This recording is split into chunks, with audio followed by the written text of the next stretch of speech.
الحمد لله نحمده ونستعينه ونستغفره ونؤمن به ونتوكل عليه ونعوذ بالله من شرور أنفسنا ومن سيئات أعمالنا من يهده الله فلا مضل له ومن يضلله فلا هادي له وأشهد أن لا إله إلا الله وحده لا شريك له وأشهد أن محمدًا عبده ورسوله أما بعد فأعوذ بالله من الشيطان الرجيم بسم الله الرحمن الرحيم قل إن صلاتي ونسكي ومحياي ومماتي لله رب العالمين لا شريك له وبذلك أمرت وأنا أول المسلمين وقال الله تبارك وتعالى في مقام آخر لن ينال الله لحومها ولا دماؤها ولكن يناله التقوى منكم وقال النبي صلى الله عليه وسلم من كان له ساعة فلم يضحي فلا يقربن مصلانا رواه ابن ماجه وقال النبي صلى الله عليه وسلم ما من أيام العمل الصالح فيها أحب إلى الله من هذه الأيام قالوا يا رسول الله ولا الجهاد في سبيل الله قال ولا الجهاد في سبيل الله إلا رجل خرج بنفسه وماله فلم يرجع من ذلك بشيء رواہ ابو داؤد صدق اللہ العظیم۔ میرے انتہائی واجب الاحترام قابل صد احترام بھائیوں، دوستوں اور بزرگوں، آج 5 ذی الحجہ 1442 ہجری ہے، تو یہ ذو الحجہ کا مہینہ بڑا ہی بابرکت اور باسعادت مہینہ چل رہا ہے، اور یہ اس کے ابتدائی 10 ایام بڑے ہی بابرکت ایام ہیں کہ اکثر مفسرین کی رائے کے مطابق والفجر ولیال عشر میں جن 10 راتوں کا تذکرہ ہوا، جن 10 ایام کا ذکر ہوا ہے، اس سے مراد عشرہ ذی الحجہ ہی ہے، اور ان ایام میں عبادت کا ثواب اللہ کے ہاں بہت زیادہ ہے۔ حضرت عبداللہ ابن عباس رضی اللہ تعالیٰ عنہ سے روایت ہے، رسول اللہ صلی اللہ علیہ وسلم ارشاد فرماتے ہیں، نہیں ہے ایام میں کوئی دن کہ جس میں انسان کوئی عمل کرے اور وہ اللہ کے ہاں پسندیدہ ہو زیادہ، سوائے ان 10 دنوں کے کہ ان میں جو عمل کیا جائے وہ اللہ کے ہاں نہایت پسندیدہ ہے۔ صحابہ اکرام نے فرمایا قالوا یا رسول اللہ ولا الجہاد فی سبیل اللہ، کیا ان 10 دنوں میں جو عبادت کرنا ہے وہ جہاد فی سبیل اللہ سے بھی افضل ہے؟ آپ نے فرمایا قال ولا الجہاد فی سبیل اللہ، ان 10 دنوں میں عبادت جہاد فی سبیل اللہ سے بھی افضل ہے، الا رجل خرج بنفسه وماله فلم يرجع من ذلك بشيء، مگر وہ انسان جو اپنی جان اور مال سب اللہ کے راستے میں لوٹا دے، کچھ بھی لے کر نہ لوٹے، اس کا مقام تو اللہ کے ہاں پھر بہت بلند ہے، ورنہ ان 10 دنوں میں عبادت کرنا یہ اللہ کے ہاں بڑا پسندیدہ عمل ہے۔ ان 10 دنوں میں ہر دن میں روزہ رکھنا، سنن ترمذی کی روایت میں رسول اللہ صلی اللہ علیہ وسلم نے فرمایا صیام کل یوم فیہا صیام سنۃ، ہر دن کا روزہ گویا 1 سال کے روزے کے برابر ہے۔ وقیام کل لیلۃ منہا قیام لیلۃ القدر، اور ہر رات میں عبادت کرنا اتنا ثواب ہے جیسے لیلۃ القدر میں عبادت کرنے کا ثواب ہے۔ تو یہ 10 دن بڑے ہی بابرکت دن ہیں، خاص طور پر جو 9 ذی الحجہ عرفہ کا دن ہوگا وہ انشاءاللہ اس سال منگل کا دن ہے۔ اس دن میں جو روزہ رکھے گا عرفہ کے دن، تو رسول اللہ صلی اللہ علیہ وسلم نے ارشاد فرمایا صیام یوم عرفہ احتسب علی اللہ ان یکفر السنۃ التی قبلہ والسنۃ التی بعدہ۔ عرفہ کے دن روزہ رکھنا مجھے امید ہے اس پر اللہ تبارک و تعالیٰ اس کے 1 سال گزشتہ اور 1 سال آئندہ کے گناہوں کو معاف کر دے گا۔ تو یہ بڑی فضیلت والا عمل ہے، تو ہمیں چاہیے ہم اس کا اہتمام کریں کہ عرفہ کے دن ہم روزہ رکھیں۔ قربانی ایک نہایت فضیلت والا عمل ہے۔ میں نے گزشتہ جمعے قربانی کے فضائل سے متعلق تفصیلی گفتگو عرض کر دی تھی۔ آج کے بیان میں قربانی کے ضروری مسائل کا تذکرہ کرنا ہے کہ قربانی کس پر لازم ہے اور قربانی کا جانور کس قسم کا ہونا چاہیے، اس کے بارے میں شریعت کی کیا تعلیمات ہیں۔ قربانی لازم ہوتی ہے نمبر 1 سب سے پہلی بات کہ وہ مسلمان ہو۔ اگر غیر مسلم ہے تو اس پر قربانی لازم نہیں۔ نمبر 2 وہ شخص عاقل ہو، مجنون اور دیوانہ نہ ہو۔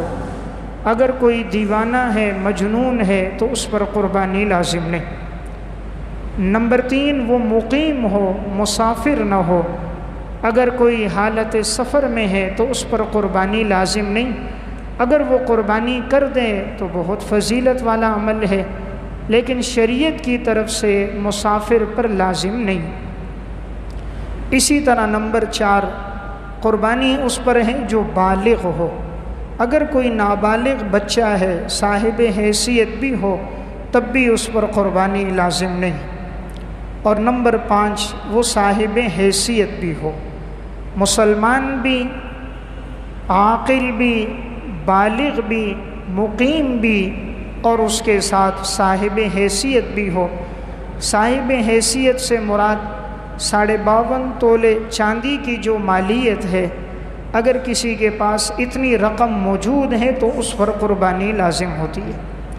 اور اس سال 52.5 تولے چاندی کی جو مالیت ہے وہ تقریباً 82,000 روپے بنتی ہے۔ تو اگر کسی کے پاس 82,000 روپے کی رقم موجود ہے تو اس پر قربانی کرنا لازم ہے۔ قربانی کے لیے سال کا گزرنا شرط نہیں ہے۔ اگر کسی کے پاس عید کے ان 3 ایام میں بھی اتنی رقم آ گئی تب بھی اس پر قربانی لازم ہے۔ یہ ضروری نہیں ہے کہ اس پہ سال گزرے۔ سال کا گزرنا زکوٰۃ کے لیے شرط ہے، قربانی کے لیے شرط نہیں ہے۔ اسی طرح قربانی کرنا جس سے مرد پر لازم ہے ویسے ہی عورت پر بھی لازم ہے۔ تو اگر عورت کے پاس اتنی رقم موجود ہو، یا عموماً بعض خواتین کے پاس سونا موجود ہوتا ہے، تو اگر سونا 1، 2، 3 تولہ ہے اور اس کے ساتھ نقدی رقم بھی موجود ہے تو پھر اسے ملایا جائے گا۔ ملانے کے بعد اگر وہ چاندی کے نصاب کو پہنچ جائے تو پھر اس پر بھی قربانی لازم ہوگی۔ قربانی وہ عبادت ہے کہ ہر ایک پر مستقل ہے۔ بعض لوگ صرف اپنی طرف سے قربانی کر دیتے ہیں، گھر کے اندر اور بھی صاحب حیثیت لوگ ہوتے ہیں ان کی طرف سے نہیں کرتے، یا والد اپنی طرف سے کر دیتا ہے اپنے بیٹوں کی طرف سے، حالانکہ وہ بالغ بھی ہیں، صاحب حیثیت بھی ہیں، تو اگر ان کی طرف سے قربانی نہیں کی گئی تو وہ گناہگار ہوں گے۔ اسی لیے جیسے والد پہ لازم ہے اگر وہ صاحب حیثیت ہے، اور اگر ان کی بالغ اولاد وہ بھی صاحب حیثیت ہے تو ہر بیٹے پر بھی قربانی الگ الگ لازم ہوگی۔ اگر کسی جگہ پر والد اولاد مشترکہ ایک ساتھ رہتے ہیں، اولاد جو کچھ کما کے لاتی ہے والد کے ہاتھ میں رکھتے ہیں، اور والد ہی گھر کا خرچہ اور گھر کا سیٹ اپ چلا رہے ہیں، تو اس صورت میں اگر بیٹے کے اکاؤنٹ میں اور بیٹے کے پاس اگر اتنی رقم ذاتی موجود ہو کہ جو چاندی کے نصاب کو پہنچ جائے تو بیٹے پر قربانی آئے گی، اور اگر کسی کے بیٹے کے پاس بھی اتنی رقم نہیں ہے، جو آیا والد کے ہاتھ میں دیا، استعمال ہوا، خرچ ہوا، ختم ہو گیا، کسی کے پاس اگر اتنی رقم نہیں ہے تو پھر بیٹوں پر قربانی نہیں ہوگی۔ قربانی کا تعلق صاحب حیثیت ہونے کے ساتھ ہے۔ بعض دفعہ بعض ساتھی صاحب حیثیت ہو کر اپنی طرف سے نہیں کرتے اور وہ کہتے ہیں ہم اپنے والد کی طرف سے قربانی کر رہے ہیں، اپنی والدہ کی طرف سے قربانی کر رہے ہیں، تو یہ ایک ثواب کا عمل ہے، اس میں کوئی شک نہیں کہ میت کی طرف سے قربانی کرنا اجر و ثواب کا باعث ہے۔ اور اس پر دلیل وہ روایت ہے جو سنن ابی داود میں ہے کہ حضرت علی رضی اللہ تعالی عنہ 2 جانور ذبح کیا کرتے تھے، فرماتے تھے ایک میں نے اپنی طرف سے کیا ہے اور ایک میں نے رسول اللہ صلی اللہ علیہ وسلم کی طرف سے کیا، اور فرماتے تھے اوصانی رسول اللہ صلی اللہ علیہ وسلم ان اضحی عنہ فانا اضحی عنہ، آپ صلی اللہ علیہ وسلم نے مجھے وصیت فرمائی تھی کہ میں ان کی طرف سے قربانی کروں، تو میں حضور کی طرف سے یہ قربانی کرتا ہوں۔ تو امام ابو داود رحمۃ اللہ علیہ نے اس لیے اس پر باب باندھا ہے، باب الاضحیۃ عن المیت، میت کی طرف سے قربانی کرنا جائز عمل ہے۔ تو اس لیے انسان اپنی طرف سے اپنے والدین کی طرف سے بھی کرے، لیکن بسا اوقات ایسا ہوتا ہے کوئی بیٹا صاحب حیثیت ہے، وہ اپنی طرف سے نہیں کرتا اور کہتا میں اپنے مرحوم والد یا والدہ کی طرف سے کر رہا ہوں، تو وہ شخص گناہگار ہوگا۔ پہلے اپنی طرف سے کرے کہ اس پر لازم ہے، والدین کی طرف سے اگر گنجائش ہے تو ضرور کرے، گنجائش نہیں ہے تو اپنی عبادت کو چھوڑ کر والدین کی طرف سے کرنا اس کا فائدہ نہیں ہوگا، اس وجہ سے کہ اس پر پکڑ ہوگی عند اللہ کہ صاحب حیثیت تو تھا اور تو نے اپنی طرف سے نہیں کی۔ اسی لیے اگر کوئی صاحب حیثیت ہے پہلے اپنی جانب سے کرے، پھر اللہ نے وسعت دی ہے تو اپنے والدین کی طرف سے بھی انسان ضرور کرے۔ ماں باپ کا بھی بہت بڑا احسان ہے کہ ان کے ملاپ کے ساتھ یہ دنیا میں آنے کا ایک ذریعہ بنے، انہوں نے پالا پوسا، تعلیم دی، یہاں تک پہنچایا۔ آج جس انسان جس مرتبے پہ ہوتا ہے اس کے پیچھے ان کے والدین کی بڑی محنتیں ہوتی ہیں، تو سب سے زیادہ فائدہ ماں باپ کو ایصال ثواب سے پہنچتا ہے۔ انہیں نہ وہاں دولت کام آتی ہے، نہ پیسہ، نہ جائیداد اور عہدہ، انہیں جو چیز وہاں کام آتی ہے وہ ایصال ثواب۔ تو اس لیے اللہ نے وسعت دی ہو انسان والدین کی طرف سے بھی کرے، لیکن میں نے یہ وضاحت کر دی پہلے اپنی جانب سے کرے، پھر اس کے بعد گنجائش والدین کا حصہ ڈالیں۔ اپنا حصہ نہ کرنا صاحب حیثیت ہونے کے باوجود تو اس سے آدمی گناہگار ہوگا۔ اسی طرح بعض لوگوں میں ایک بات مشہور ہے، کہتے ہیں ہم نے اپنی 7 قربانیاں کر دیں، اب ہمارے اوپر قربانی نہیں ہے، ہم نے 7 قربانیاں کر دی۔ قربانی کا تعلق 7 کے ساتھ نہیں ہے، انسان جتنے زندگی وہ صاحب حیثیت ہوگا ہر سال اس پر قربانی لازم ہوگی۔ رسول اللہ صلی اللہ علیہ وسلم مدینہ میں 10 سال تک آپ نے قربانی کی۔ عبداللہ ابن عمر رضی اللہ تعالیٰ عنہ فرماتے ہیں اقام رسول اللہ صلی اللہ علیہ وسلم فی المدینۃ 10 سنین، آپ صلی اللہ علیہ وسلم مدینہ میں 10 سال ٹھہرے اور آپ نے ہر سال میں قربانی کا عمل کیا۔ تو اس لیے یہ بات کہ 7 سال میں نے کر دی باقی قربانی نہیں، یہ بات غلط ہے۔ 7 کا عدد یہ صرف حصوں میں شرط ہے کہ بڑے جانور میں 7 حصے ہوں، 7 سے زیادہ نہ ہو، باقی 7 کا تعلق قربانی کے ساتھ نہیں ہے۔ جتنا عرصہ انسان صاحب حیثیت ہوگا ہر سال وہ قربانی کرے گا۔ اسی طرح بعض لوگوں میں یہ بات دیکھنے میں آئی ہے کہ عموماً اگر ایک آدمی اپنی طرف سے قربانی دوسرے ملک میں کرنا چاہ رہا ہے، جیسے اگر ایک شخص سعودیہ میں رہتا ہے اور وہ اپنی قربانی چاہتا ہے کہ میں پاکستان میں کروں، یا پاکستان کا رہنے والا یہاں اس کی رہائش ہے، وہ چاہتا ہے سعودیہ میں یا کسی اور ملک میں میری قربانی ہو، تو اس کے لیے ضروری ہے کہ دونوں جگہ عید کے دن ہوں۔ اگر کسی ایک جگہ بھی عید کا دن نہیں ہوگا تو قربانی نہیں ہوگی۔ مثلاً اگر ایک سعودیہ میں ایک شخص ہے، وہ اپنی قربانی یہاں کروا رہا ہے تو عموماً سعودیہ میں ایک دن پہلے عید ہوتی ہے، تو اب اگر اس کی قربانی یہاں پر کی گئی، پاکستان میں اس دن عید نہیں تھی، وہاں ایک دن پہلے عید ہے اور یہاں عرفہ کا دن ہوتا ہے 9 ذی الحجہ کا، تو اگر اس کی جانب سے یہاں 9 کو قربانی کی گئی، قربانی ادا نہیں ہوگی۔ تو ضروری ہے اس دن کی جائے کہ وہاں بھی عید ہو یہاں بھی عید ہو، تو اس کے لیے بہتر ہے کہ جب پاکستان میں عید کا پہلا اور دوسرا دن ہوگا تو تب قربانی کر دی جائے، وہ سعودیہ والے کے لحاظ سے قربانی کا دوسرا اور تیسرا دن ہو جائے گا، تو دونوں جگہ عید ہوگی تب قربانی ہوگی۔ اسی طرح اگر کوئی پاکستان میں رہتا ہے اپنی قربانی وہاں کرنا چاہ رہا ہے، تو اب چونکہ پاکستان میں عید ہے 10 ذی الحجہ کو، وہاں عید ایک دن پہلے ہے، اب اگر وہ قربانی کراتا ہے وہاں پر، کہتے ہیں پاکستان کے لحاظ سے عید کے تیسرے دن یعنی 13 ذی الحجہ کو، اب وہاں وہ عید کا تیسرا دن نہیں ہوگا، چوتھا دن ہوگا، تو اگر وہاں وہ عید کے چوتھے دن قربانی کرے گا، پاکستانی کے لیے تو قربانی ادا نہیں ہوگی۔ تو اس لیے اگر کوئی دوسرے ملک میں اپنی قربانی کرے تو ضروری ہے جس ملک میں کیے جا رہے وہاں بھی عید کا دن ہو، اور جس کی طرف سے کیا جا رہا ہے اس کے لیے بھی عید کا دن ہو۔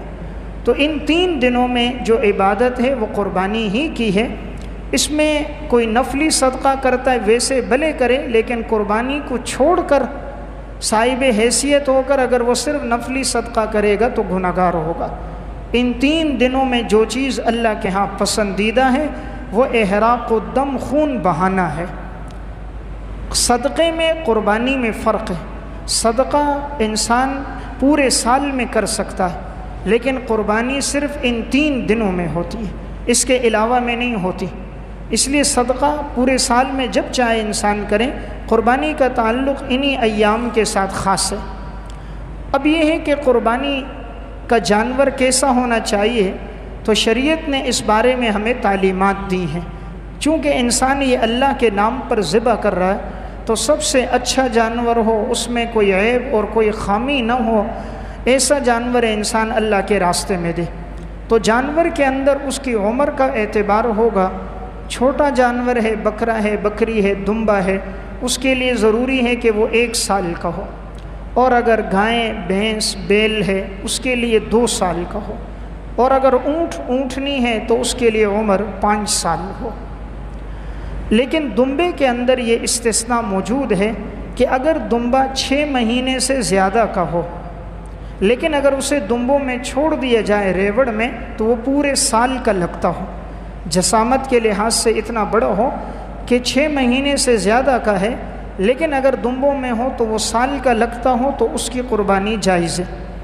لیکن یہ بات بکری میں نہیں ہے، اگر بکری اور بکرا چاہے 6 مہینے سے اوپر ہو، نہایت فربا کیوں نہ ہو، اور ان کو بکریوں کے ریوڑ میں چھوڑو وہ سال کے لگتے ہوں تب بھی ان کی قربانی نہیں ہوگی، وہاں پورے سال کا ہونا ضروری ہے۔ اب کوئی سوال کرے کہ دمبے میں تو 6 مہینے سے اوپر بھی ہو تو کافی ہے، بکرے میں کیوں کافی نہیں؟ دین نام ہے اتباع کرنے کا، دین نام ہے اللہ، رسول اور شریعت کے احکامات پر چلنے کا، دین نام عقل کے تقاضے پر چلنے کا نہیں ہے۔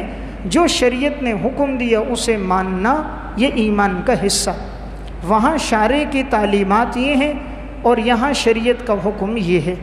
اس لیے بکرا بکری میں اگر 1 دن بھی کم ہوگا سال میں تو قربانی نہیں ہوگی۔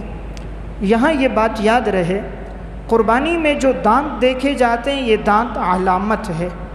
ایک چیز ہوتی ہے علت، ایک چیز ہوتی ہے علامت۔ علت اس کے لیے ہے 2 سال کا ہونا، اگر بڑا جانور ہے، چھوٹا ہے تو 1 سال کا ہونا، 2 دانت یہ اس کے لیے نشانی ہے۔ اگر کسی نے اپنے گھر میں جانور خود پالا، مثلا گزشتہ سال اس نے ذی الحجہ کے مہینے میں جانور خریدا، یا وہ بچہ پیدا ہوا بکرا بکری، اور اس سال اب 1 سال پورا ہو گیا، 9 دن اور ہو گئے، یا اسی طرح بڑا جانور تھا 2 سال پہلے گھر میں گائیں یا بیل کا بچہ ہوا، 2 سال اب پورے ہو گئے گھر میں، دانت اس کے نہیں آئے لیکن مکمل 2 سال پورے ہو گئے تو قربانی جائز ہے۔ دانت نہیں آئے لیکن مکمل 2 سال ہو گئے، اس نے گھر میں جانور پالا ہے، یقینی بات ہے تو قربانی ہوگی۔ لیکن آج کل جو بیچنے والے ہوتے ہیں صرف ان کی بات پر اعتماد نہیں ہوگا، یہاں دانت دیکھے جائیں گے، اس لیے کہ عموماً آج کل جھوٹ بولنا زیادہ ہے۔ اپنے سامان کو، جانوروں کو بیچنے کے لیے انسان جھوٹی قسمیں کھا لیتے ہیں، اللہ کے نام کو غلط استعمال کرتے ہیں، اس لیے وہاں دیکھا جائے اگر 2 دانت ہیں تو انسان قربانی کرے، اگر 2 دانت نہیں ہے صرف ان کے کہنے پر نہ کریں، ممکن ہو انہوں نے جھوٹ سے کام لیا ہو تو قربانی نہیں ہوگی۔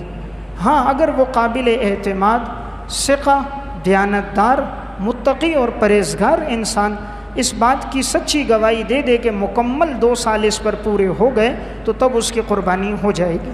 تو میں نے ایک بات عرض کر دی، قربانی میں اصل سال کا گزرنا ہے، دانت کا ہونا اس کے لیے علامت ہے، علت نہیں۔ قربانی کے جانور میں کسی قسم کا کوئی عیب نہ ہو، انسان اللہ کے نام پر دے رہا ہے تو اچھی چیز ہو۔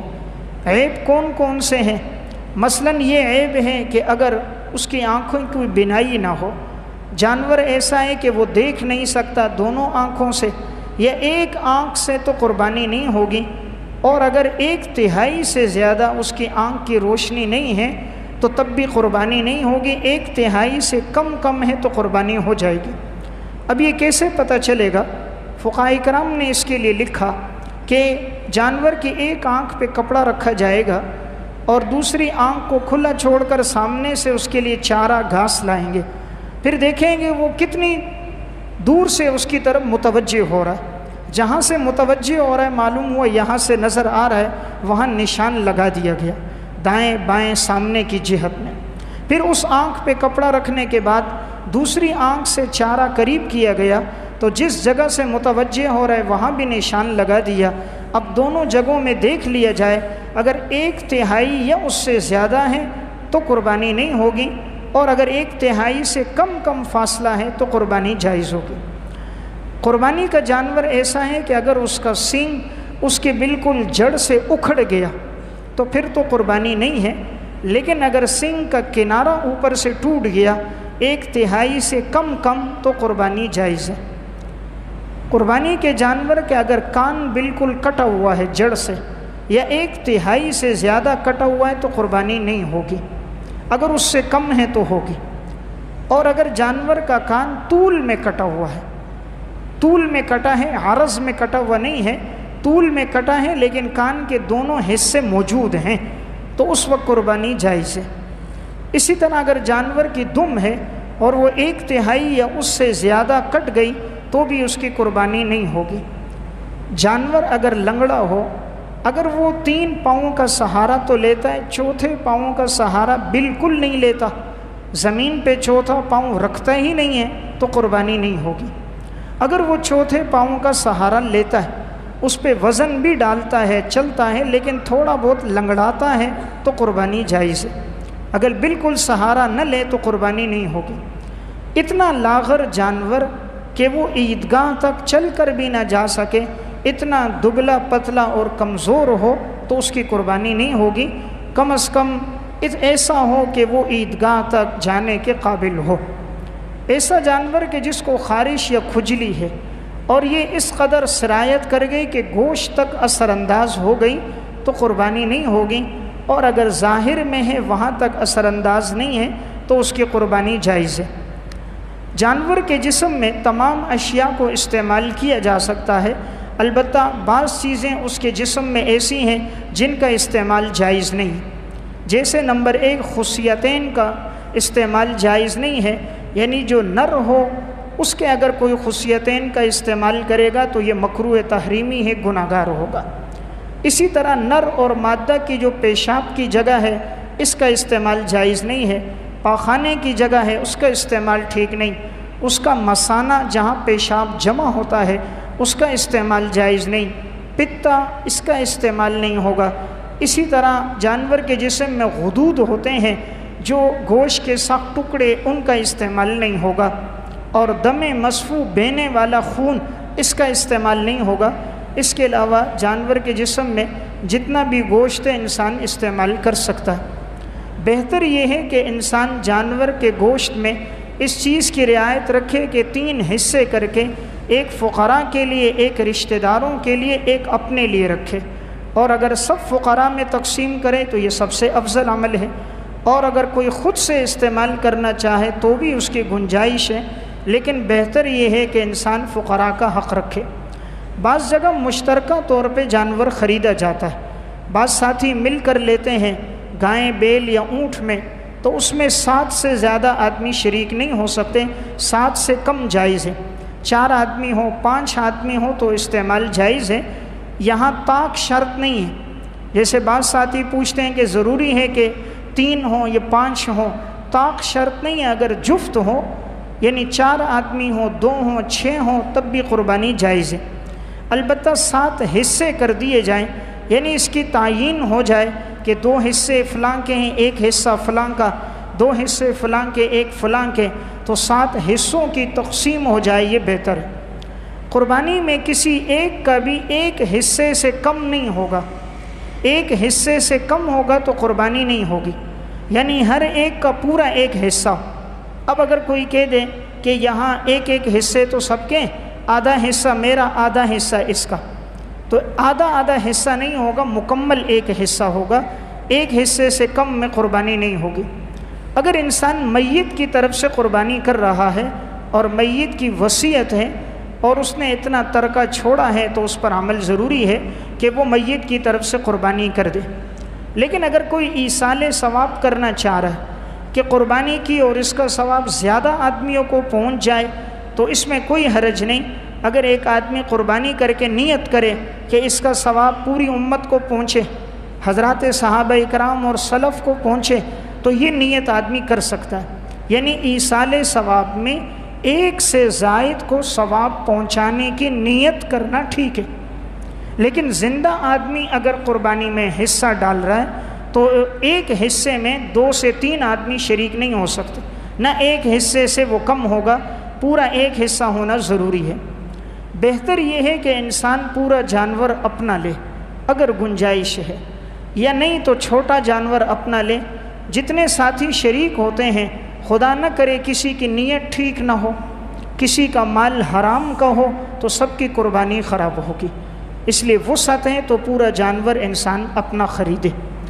اگر اپنے ساتھ کسی کو ملا رہا ہے تو کوئی قادیانی ہے یا رافضی ہے یا منکرین حدیث میں سے ہے، اسے ملاتا ہے تو قربانی نہیں ہوگی۔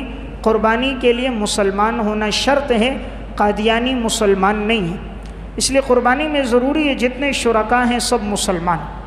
یہ بھی ضروری ہے سب کی نیت اللہ کی رضا ہو، گوشت مقصود نہ ہو۔ اگر کسی کا مقصود وہ ہے یا ریاکاری ہے، دکھلاوا مقصود ہے، تو سب کی قربانی پر وہ اثر انداز ہوگا، اس لیے اس سے گریز کیا جائے۔ اگر کسی شخص کی تمام آمدنی حرام ہے یا اکثر آمدنی حرام ہے کہ اس کا پیسہ سود کا ہے یا رشوت کا ہے، یا اس کا پیسہ خدا نہ کرے ڈاکے اور چوری کا ہے، غصب کے مال کا ہے، کسی کے مال پہ قبضہ کیا ہے، چھینا ہے، کسی کی جائیداد پہ قبضہ کیا ہے، یتیموں کا حق غصب کیا ہے، بھتیجوں کے حق کو غصب کیا ہے، بھائی نے بھائی کے حق کو غصب کیا ہے، تو اگر کسی کا تمام مال یا اکثر مال ایسا حرام کا ہے تو قربانی نہیں ہوگی۔ اور اگر کوئی اسے اپنے ساتھ شریک کرے گا تو دیگر شرکاء کی بھی نہیں ہوگی، اس لیے بہتر ہے کہ جس کی تمام آمدنی حلال کی ہو یا اکثر آمدنی حلال کی ہو اسے ساتھ شریک کیا جائے۔ جہاں حرام کا پتہ چل جائے تو انسان اسے اپنے ساتھ شریک نہ کریں، تاکہ چونکہ اللہ پاکیزہ ہے، طیب ہے، ان اللہ طیب، اللہ طیب ہے اور اللہ قبول نہیں کرتا مگر طیب چیز کو۔ اللہ تعالیٰ پاکیزہ چیز کو قبول کرتا ہے، اللہ تعالیٰ حرام چیز کو قبول نہیں کرتا۔ اس لیے میں نے ایک گزارش یہ عرض کی، تمام کا مال حلال کا ہو، حرام کا نہ ہو، اور سب کا مقصود یہ ہو۔ بسا اوقات بعض ساتھی مہنگے سے مہنگا جانور خرید کے لاتے ہیں، بہت اچھی صفتیں اللہ کے نام پر اچھا جانور دیا جائے، قیمتی چیز اللہ کے نام پر دی جائے۔ لن تنالوا البر کہ انسان ہرگز نیکی کو نہیں پہنچ سکتا یہاں تک کہ الا ما تنفقوا، وہ خرچ کر دے جو اسے چیز پسند ہو۔ پسندیدہ چیز خرچ کرنا یہ اللہ کے ہاں مقبول علامت ہے، اس لیے انسان اچھا جانور اللہ کے راستے میں دے۔ صرف اپنے سر سے ایک حکم کو ترخواں دینا، ایک حکم کو پورا کر دینا یہ مقصود نہ ہو، اچھی چیز اللہ کے راستے میں دینا یہ مقصود ہو۔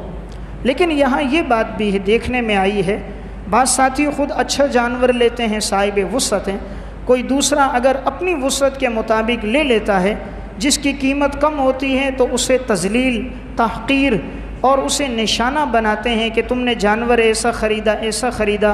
یاد رکھیں اللہ کے ہاں قیمت کا اعتبار نہیں ہے، نیت کا اعتبار ہے۔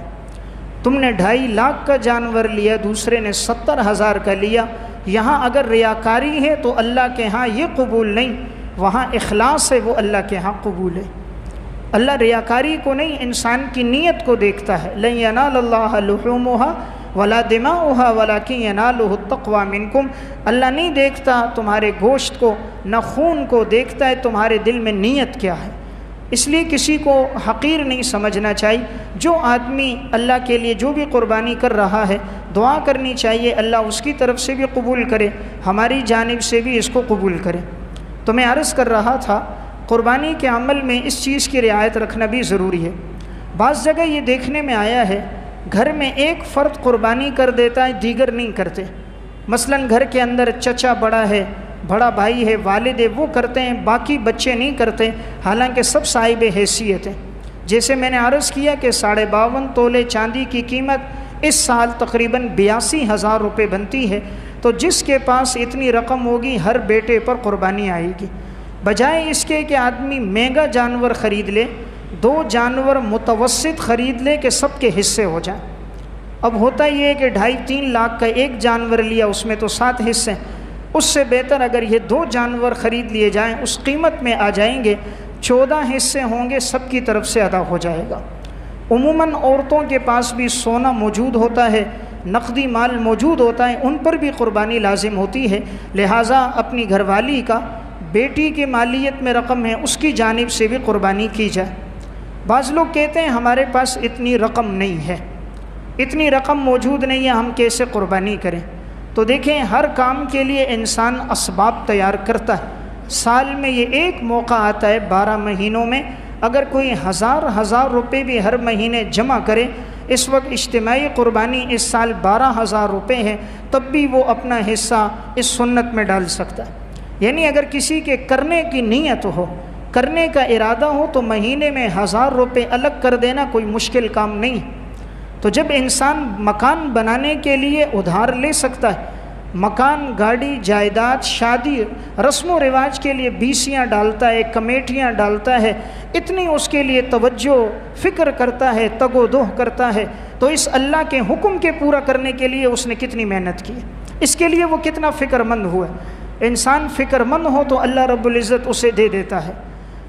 ملتان کی ایک خاتون تھی، چند سال قبل اس کا واقعہ اخبارات میں بھی آیا کہ اس نے حج کرنے کے لیے جانا تھا، ایک دل میں نیت تھی کہ میں حج پہ جاؤں، شوہر بوڑھا تھا، کمانے والا کوئی نہیں، تو وہ سلائی کرتے تھی، کپڑے سلائی کر کر کے پیسے جمع کرتی رہی، 7 سال تک مسلسل اس نے اپنی اس محنت سے اتنی رقم جمع کر دی، شوہر کو بھی اپنے ساتھ حج پہ لے گئی، خود بھی حج پہ چلی گئی۔ تو جب انسان ارادہ کرے، نیت کرے، اللہ مدد کرتا ہے۔ جب نیت اور ارادہ ہی نہ ہو تو پھر اللہ کی طرف سے بھی توفیق نہیں ہوتی۔ آج کتنا پیسہ رسم و رواج میں لگ جاتا ہے، اگر ابراہیم علیہ السلام کی اس سنت پر عمل کر دیے کتنا بڑا ثواب ہوگا۔ تھوڑی دیر کے لیے انسان سوچے کہ یہ ایک جانور جس کا خون کا قطرہ گرتا ہے، حدیث میں آتا ہے اللہ گناہ معاف کر دیتا ہے، اس کے جسم پہ جتنے بال ہیں ہر بال پہ اللہ تعالیٰ انسان کو نیکیاں عطا فرماتا ہے، کہ خود رسول اللہ صلی اللہ علیہ وسلم نے ہر سال قربانی کی، امت کو ترغیب دی، یہاں تک فرمایا جو نہ کرے وہ ہماری عیدگاہ میں نہ آئے، تو آپ نے اتنی تنبیہ ارشاد فرمائی۔ اس لیے ہمیں چاہیے اگر وسعت ہو اس عمل میں ہم بڑھ چڑھ کے حصہ لیں، اپنی اولاد کو بھی آگے اس میں دعوت دیں، ترغیب دیں کہ نیکی کے کام میں وہ آگے بڑھیں۔ زندگی گزر گئی 40 سال 45 سال، 1 سال بھی ابراہیم علیہ السلام کی سنت پر ہم نے عمل نہیں کیا، تو یہ افسوس کی بات ہے، ایک مسلمان ہونے کے ناطے پیغمبر کی ایک سنت پر عمل نہ ہو سکا۔ موبائل خریدنا ہوتا ہے، کتنی محنت ہوتی ہے، ایک سے دوسرے سے قرض لیا جا رہا ہوتا ہے، ہر 3 مہینے بعد وہ موبائل تبدیل ہو رہا ہے، اس سنت کے لیے اس نے کتنی کوشش کی۔ تو میں نے یہ بات اس پہ عرض کی، فکر مندی ہو تو اللہ کی طرف سے انسان کے لیے مدد آ جاتی ہے۔ قربانی کرنے کے بعد ایک مرحلہ کھال کا ہوتا ہے. اگر کوئی آدمی کھال کو اپنے استعمال میں لائے بجنسی ہی لا سکتا ہے، مصلی بنائے، ڈھول بنائے یا کسی اور کام میں اس کی جنس کو لائے تو لا سکتا ہے. لیکن اگر اسے فروخت کر دیا تو اس کی جو قیمت ہوگی وہ مستحقین کو دیں گے. جو مستحق ہو، عزیز و اقارب میں، رشتہ داروں میں، پڑوسیوں میں کوئی مستحق ہے اسے دے دیا جائے. اور اگر کوئی مستحق نہ ہو تو دینی مدارس کے طلبہ اس کے زیادہ مستحق ہوتے ہیں. عموماً مدارس میں تعلیم مفت ہوتی ہے اور وہ لوگ قال اللہ قال رسول کی تعلیم دیتے ہیں، اور ان مدارس میں پڑھنے والوں کے لیے کوئی فیس نہیں ہوتی. اور وہ انہی دو چیزوں پر اللہ تعالیٰ کی طرف سے یہ اسباب کے درجے میں یہ دو چیزیں ہیں. رمضان میں صدقۃ الفطر اور زکوٰۃ، اور عید الاضحیٰ کے موقع پر یہ قربانی کی کھالیں. اسی سے مدارس کا نظم چل رہا ہوتا ہے. عموماً تو قیمتیں بھی بہت کم ہیں. آج سے 4-5 سال پہلے تک ماضی میں تو 4-4 ہزار روپے قیمت تھی. آج بڑی کھال کی قیمت بمشکل 250 روپے بھی نہیں ہے. چھوٹی کھال کی قیمت گزشتہ سال 70 سے 80 روپے میں جا رہی تھی. تو عموماً تو ان کھالوں کی قیمت ہی نہیں. بعض جگہ اس میں کٹ لگ جاتے ہیں تو اس کی اور قیمت گر جاتی ہے. تو عموماً تو ان کی اتنی قیمت نہیں ہے، لیکن پھر بھی انسان اپنا حصہ دین کی نشر و اشاعت میں لگا دے. میں ایک واقعہ سنا کے بات ختم کرتا ہوں. انسان جب اللہ کے راستے میں خرچ کرتا ہے، صدق نیت کے ساتھ دیتا ہے، اللہ بہترین بدلہ عطا فرماتا ہے. جہاں مقصود اللہ کی رضا ہوتی ہے اللہ دیتا ہے. آخرت میں تو دیتا ہی ہے، دنیا میں بھی دیتا ہے. امام غزالی رحمۃ اللہ علیہ نے احیاء علوم الدین میں ایک واقعہ لکھا. امام غزالی لکھتے ہیں، ابو الحسن مدائنی رحمۃ اللہ علیہ فرماتے ہیں کہ حج کے لیے جا رہے تھے حضرت حسن، حضرت حسین، حضرت عبداللہ بن جعفر رضی اللہ تعالی عنہ. اب یہ نبی اکرم صلی اللہ علیہ وسلم کے 2 نواسے بھی تھے، عبداللہ بن جعفر بھی تھے. تو انہوں نے اونٹوں پر اپنا سامان رکھا ہوا تھا اور یہ قافلہ جا رہا تھا. چلتے چلتے ایک جنگل میں انہوں نے پڑاؤ ڈالا. یہ لوگ نماز پڑھنے کے لیے رکے اور انہوں نے وضو کیا، نماز پڑھنے لگے. تو تھوڑی دیر انہوں نے آرام کیا تو وہ جانور کہیں بدک گئے جن پہ سارا سامان تھا، کھانا پینا اور توشہ تھا. وہ جانور کہیں بدک کے بھاگ گئے، چلے گئے. تلاش کیا تو وہ جانور نہ ملے. اب ان کے پاس کھانے کے لیے کچھ نہیں تھا. انہیں نے نظر دوڑائی تو انہیں خیمہ نظر آیا. حضرت حسن اور حسین رضی اللہ تعالیٰ عنہما خیمے کے پاس آئے اور انہوں نے آواز دی کہ ہم مہاجر ہیں، مسافر ہیں، اہل بیت میں سے ہیں. ہم نے ارادہ کیا تھا حج پہ جانے کا، ہم سفر میں ہمارے جانور بدک گئے، سارا ساز و سامان اس پہ تھا. اندر ایک بوڑھی عورت تھی گھر میں اور کوئی نہیں تھا. اس اماں نے کہا میرے گھر میں تھوڑا سا دودھ ہے. دودھ انہیں پیش کیا تو انہوں نے تھوڑا تھوڑا دودھ پی لیا، لیکن اس معمولی دودھ سے بھوک تو دور نہیں ہوتی تھی. انہوں نے کہا کیا اس کے علاوہ کچھ نہیں ہے؟ اس اماں نے کہا یہ ایک بکری ہے جو آپ کے سامنے دبلی پتلی، اس کے علاوہ گھر میں کچھ نہیں. اگر تمہیں بھوک ہے تم اسے ذبح کر دو، میں تمہیں گوشت پکا کے دے دوں گی. تم مسافر لوگوں اپنی دعاؤں میں مجھے یاد رکھنا. فرماتے ہیں ہم نے بکری ذبح کر دی. اس اماں نے ہمارے لیے بکری کا گوشت بھونا پکایا، ہم نے وہ گوشت کھایا. اب جب آگے جانے لگے تو حضرت حسن رضی اللہ تعالیٰ عنہ بڑے تھے. انہوں نے اس اماں سے ایک جملہ کہا کہ ہم مدینہ میں رہتے ہیں، جب بھی کبھی تمہارا مدینہ آنا ہو تم نے ہم پر یہ احسان کیا ہے، اس احسان کا بدلہ اللہ آخرت میں تو دے گا ہی، انشاءاللہ ہم اس کا بدلہ تمہیں دنیا میں بھی دیں گے، لیکن یہاں جنگل میں ہمارے پاس کچھ نہیں. اس اماں کے لیے دعا کی اور یہ لوگ چلے گئے، حج کر کے لوٹ آئے. اب اس اماں کا جب شوہر آیا اس بوڑھی عورت کا، اس نے کہا وہ بکری کہاں گئی؟ کہا وہ تو میں نے ذبح کروا دی. مہمان آئے تھے، مسافر تھے، تو چونکہ شوہر ذرا دنیا پرست تھا، مال اور دنیا کی طرف اس کی نگاہ تھی، اس نے کہا تو نے یہ کیا کر دیا؟ بکری ذبح کر دی، اس کے علاوہ تو گھر میں کچھ بھی نہیں ہے، جان پہچان بھی نہیں، تعلق بھی نہیں. اس نے کہا میں نے اللہ کی رضا کے لیے کیا.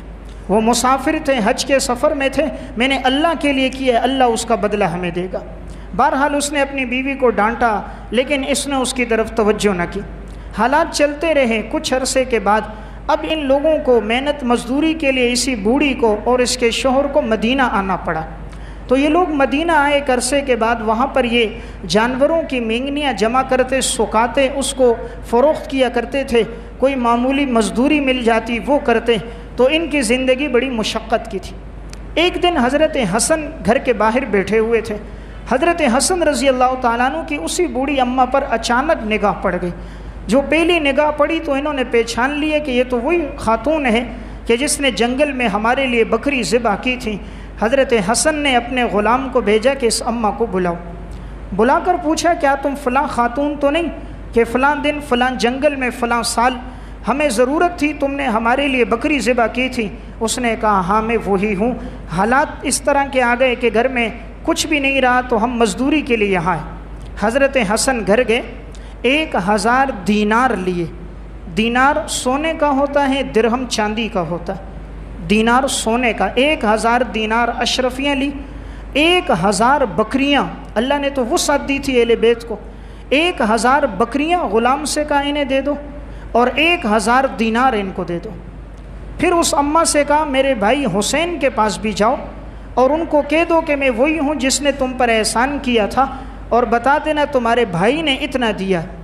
غلام کو ساتھ بھیجا کہ جا کر حضرت حسین کے پاس لے جاؤ. حضرت حسین رضی اللہ تعالیٰ نبی اکرم صلی اللہ علیہ وسلم کے نواسے, جو سخاوت پیغمبر کی تھی وہ اہل بیت کی بھی سخاوت تھی. ہم تو خدا کے نام پر 2 روپے دیتے وقت بھی 10 دفعہ سوچتے. وہ وہاں پر پہنچے اور بتایا میں وہ خاتون ہوں.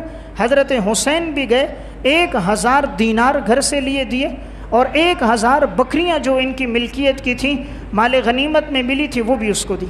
تو گویا خاتون کو 2000 بکریاں 2000 دینار مل گئے. اب حضرت حسین نے کہا ہمارے ساتھ اس سفر میں عبداللہ بن جعفر بھی تھے, فلاں جگہ ان کی رہائش ہے. غلام کو بھیجا کہ جا کر بتاؤ یہ وہی خاتون ہے جس نے ہم پر احسان کیا تھا. عبداللہ بن جعفر کے پاس گئے. عبداللہ بن جعفر بڑے سخی انسان تھے. گھر گئے, 2000 دینار 2000 بکریاں اس کو دی. تو گویا خاتون کو 4000 دینار 4000 بکریاں جب اس کو مل گئیں اور وہ لے کر جب اپنے شوہر کے پاس آئی, شوہر نے کہا یہ اتنی بکریاں اتنے کہاں سے آئی؟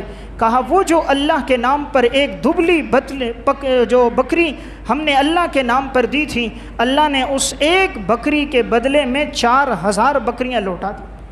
4000 دینار اللہ نے لوٹا دی. اللہ تو نیت کو دیکھتا ہے. اللہ جب دینے پر آتا ہے یوں بدلہ دیتا ہے. اس خاتون ان کو جانتی نہیں تھی, رشتہ داری نہیں تھی, صرف اللہ کے لیے جو عمل کیا, جو نیکی اللہ کے لیے کی جائے وہ ضائع نہیں ہوتی. جو کام خدا کی رضا کے لیے ہوتا اللہ اس کا بدلہ دیتا ہے. دنیا میں بھی دیتا ہے, آخرت میں بھی دیتا ہے. کبھی تھوڑی تاخیر ہو جاتی ہے لیکن بدلہ ضرور ملتا ہے. تو اللہ نے کتنا لوٹایا؟ 4000 دینار 4000 بکریوں کا مالک بنا کر. وہی عورت جو جھونپڑی میں رہتی تھی اللہ نے اتنی وسعتیں عطا فرما دی. اس لیے میں نے ایک گزارش عرض کی, اس عمل میں انسان بڑھ چڑھ کے حصہ لے. انسان جتنا اللہ کے راستے میں خرچ کرے گا اللہ دگنا کر کے واپس لوٹائے گا. اللہ ہم سب کو عمل کی توفیق دے.